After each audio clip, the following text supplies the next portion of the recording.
மேலும் ஒரு அண்மை செய்தியை பார்க்கிறோம். திமுக சட்டமன்ற உறுப்பினர்களுடன் அதன் தலைவர் மு.க. ஸ்டாலின் ஆலோசனையில் ஈடுபட்டு வருகிறார். திமுக சட்டமன்ற குழு தலைவர் தேர்வு உள்ளிட்ட பல்வேறு விவகாரங்கள் குறித்து இந்த ஆலோசனையில் விரிவாக விவாதிக்கப்படுகிறது.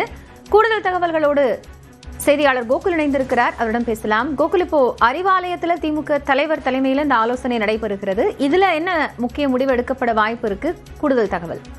திமுக தலைவர் ஸ்டாலின் தலைமையில அண்ணா அறிவாலயத்துல தற்பொழுது திமுக சட்டமன்ற உறுப்பினர்களுடைய ஆலோசனை கூட்டம் தொடங்கி இருக்கிறது. புதிதாக தேர்வு செய்யப்பட்டிருக்கக்கூடிய திமுக சட்டமன்ற உறுப்பினர்கள் 53 பேர் இந்த கூட்டத்தில் கலந்து கொண்டிருக்கிறார்கள்.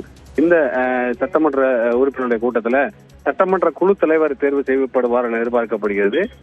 குறிப்பாக இளைஞரணி செயலாளர் உதயநிதி ஸ்டாலின் சட்டமன்ற குழு தலைவராக தேர்வு செய்யப்படுவதற்கும், அதே போல துணைத் தலைவர் கொறடா உள்ளிட்டோரும் தேர்வு செய்யப்படுவதற்கான வாய்ப்பு இருக்கிறது.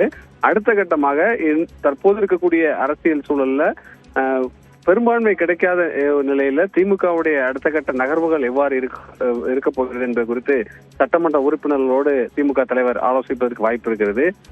118 என்ற எண் இருந்தால் மட்டும்தான் ஆட்சி அமைக்க அழைப்போம் என்ற அடிப்படையில் ஆளுநருடைய அறிவிப்பானது இருக்கிறது. ஏற்கனவே தமிழக வெற்றி கழகத்திற்கு ஆட்சி அமைப்பதற்கு ஆளுநர் அழைப்பு விடுக்காத நிலையில அடுத்த கட்ட நகர்வாக திமுக மற்றும் அதிமுக நகர்வு எவ்வாறு இருக்க போகிறது என்ற ஒரு எதிர்பார்ப்பு நிலவுகிறது.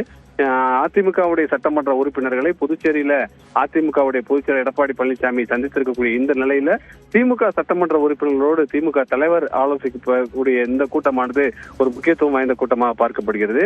ஏறக்குறைய உதயசூரியன் சின்னத்துல வெற்றி பெற்ற 6 பேரை தவிர மீதி 53 சட்டமன்ற உறுப்பினர்கள் கலந்து கொண்டிருக்காங்க. இதுல சட்டமன்ற குழு தலைவர் தேர்வு செய்யப்படுவதற்கு வாய்ப்பு இருக்கிறது. ஒருவேளை தமிழக வெற்றி கழகம் கூட்டணி ஆட்சி அமைத்தால் எதிர்க்கட்சி வரிசையில திமுக அமர்வதற்கு வாய்ப்பு இருக்கிறது. சட்டமன்ற குழு தலைவராக தேர்வு செய்யப்படக்கூடியவர் தான் எதிர்க்கட்சி தலைவராக செயல்பட இருக்கிறார். அந்த அடிப்படையில் விஜய் முதலமைச்சராக இருந்தால் அதற்கு இணையாக எதிர்க்கட்சி தலைவர் என்ற அடிப்படையில் உதயநிதி ஸ்டாலின் தேர்வு செய்யப்படுவதற்கான வாய்ப்பு இருக்கிறது. அதே நேரத்தில் மூத்த தலைவராக இருக்கக்கூடிய முன்னாள் அமைச்சர் கே என் நேருக்கு அவருடைய பேரும் பரிசீலனையில் இருக்கிறது. தங்கம் தென்னரசுடைய பேரும் பரிசீலனையில் இருக்கிறது. தங்கம் தென்னரசு எதிர்க்கட்சி துணைத் தலைவராக வாய்ப்பு இருப்பதாக சொல்லப்படுகிறது.